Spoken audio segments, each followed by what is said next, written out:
YouTube CEO Susan Dipshit, we'll call her that, because she doesn't have I don't understand why she has this job, how she's the chief executive officer, and it does feel like she's like out of touch with everything that has made YouTube great.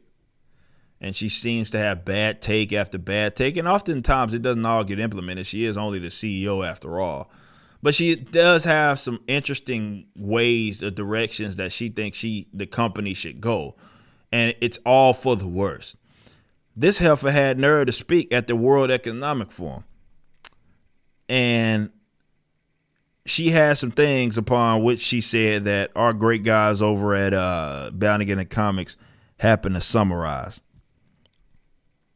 Now, we know that especially the election, Google, for whatever reason, more YouTube side of Google, YouTube wanted to, and COVID, it was both of them, it was the election and COVID, where they, for whatever reason, said, okay, we know that this whole open dialogue and the fact that people could post videos about whatever it is they wanted to post about, and, you know, they could make a decision for themselves whether or not this was true and all this. That was the cool thing about YouTube. That was what it's built upon. But that was really their first big, like, where they were punishing people that were like, okay, there is something that, and we're not talking about like violence or things that are legitimately criminal. Not like, that's one thing. You don't want people on there harming people or talking about harming people on your platform. Whatever. You want to get that stuff off of your platform. But I'm talking about like conversation about a fucking virus. You know what I'm saying? Like they took a stance on that, or a stance about, misinformation and all of these topics that they're not violence. They're not people that are doing things that are advocating acts of aggression, but they wanted to use the platform, or not, rather take the platform in a different direction where they built policies that actually punish people for talking about this stuff. Now, granted, I'm the back-to-back actually champ. And I have no strikes now live on my channel, though they struck me twice for medical misinformation, and I had to fight them all. So she speaks at this, and this is what she says. We are definitely investing a huge amount to make sure we're fighting misinformation, and there are a number of different ways that we can look at this. The first would be from a policy standpoint. We will look at the content and think about what are in terms of being violative of our policies, which we know that they utilize the policy system to punish people for talking about certain things that they deemed as misinformation. So if you look at COVID, for example, they're bragging about this, by the way. We came up with 10 different policies that, get rid of that, 10 different policies that would be volatile. Like an example of what would would be saying that COVID came from something than a virus. I guess some other than a virus. And we did see people attacking 5G equipment, for example, because they thought that it was causing COVID. So that would be just an example of a policy that we would remove.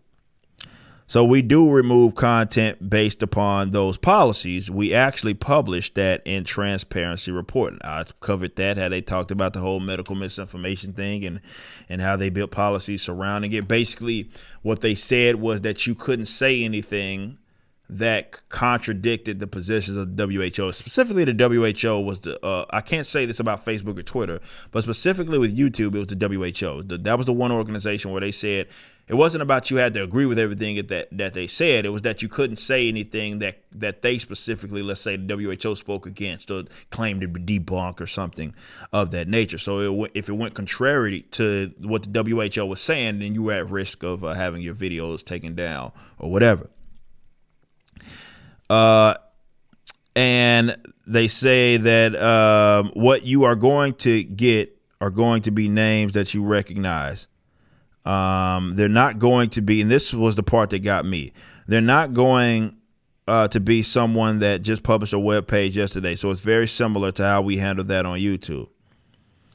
And what she's talking about is fake boosting of content that they deem from credible sources. This was part, I don't think this has been implemented all the way yet, but this is one of the things that really pisses me off, though I think we see some of that in the algorithm. He said, and lastly, we're we're just really careful about what we monetize. So we always want to make sure there's no incentive. For example, with regard to climate change, we don't monetize any kind of climate change material. So there's no incentive to keep publishing material that is propagating something that is generally understood as not accurate or for information. I would actually prefer that as opposed to not. So this is my thing. If you're don't demonetize the people that are speaking against the current narrative. If you're going to demonetize people, demonetize everybody. So basically now what you're saying is, okay, it doesn't matter if you're affirming climate change or you're not affirming climate change, you can't monetize it. All right, whatever. She then added, misinformation is not new to the internet. It's been around since before for all time. But we definitely see that there's a role and there's a risk. That's why we have put a lot of effort. This report that you cited, I haven't seen that report, but there are certainly many other reports that give us a good grade there. And I think that if you look at the work that we've done across the board, it really shows a very significant improvement. We came out with a set of data that we thought would, set of data that we thought was really useful. Which is how much content is volatile. Are we not catching with our enforcement policy? And that is about 10 to 12 videos per 100,000 views.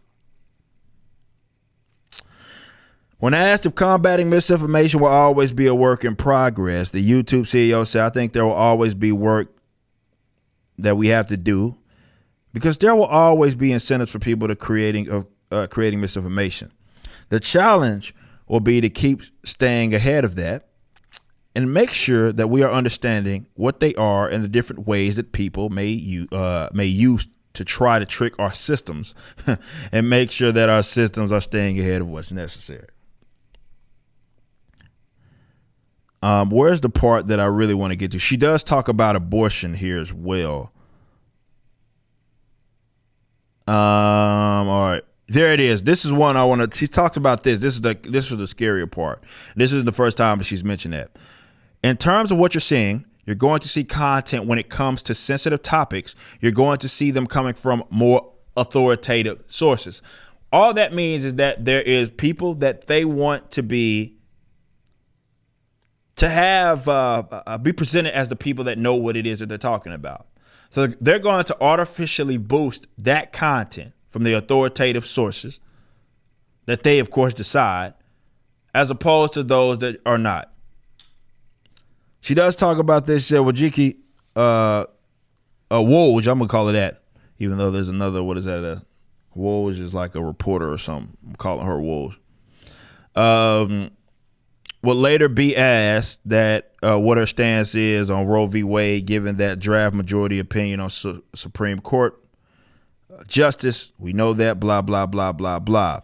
She said, my stance is that women should have a choice when they become a mother. I believe that's really important. I believe that reproductive rights are human rights. And to take away a law, which is not what that Supreme Court is doing, because they're not making a law per se. And he says a right that we've had for almost 50 years will be a big setback for women. That's my personal view.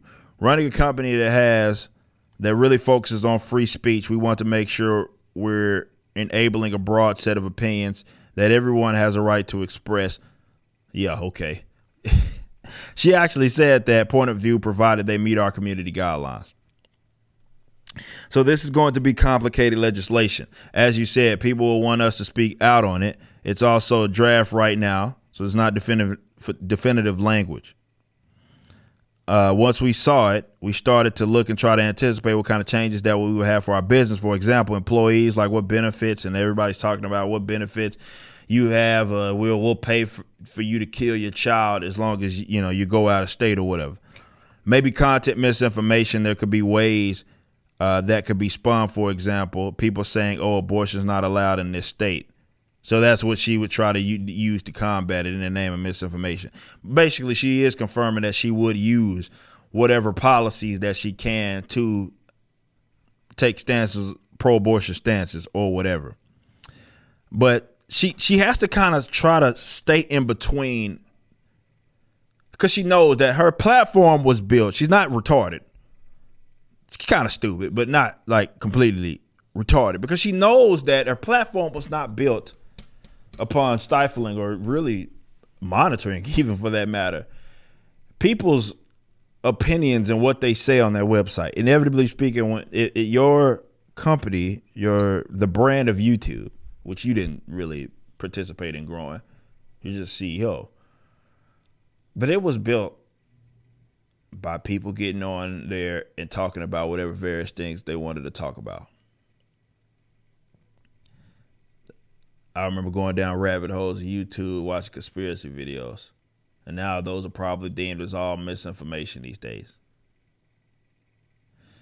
So don't be surprised if you see and watch it,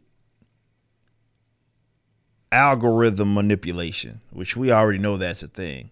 And I ain't talking about like with shadow banning. I'm just talking about putting shit in your face about various topics and tragic issues, stuff that comes up, and we know it's completely artificial.